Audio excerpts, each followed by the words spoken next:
بسم الله الرحمن الرحيم قل اللهم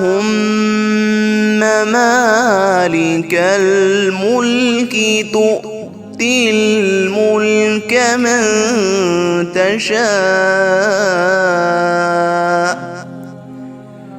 وتنزع الملك ممن تشاء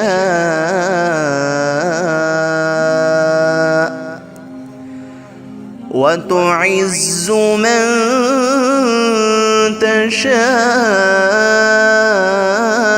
وتذل من تشاء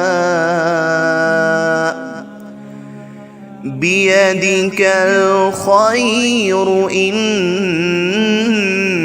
على كل شيء قدير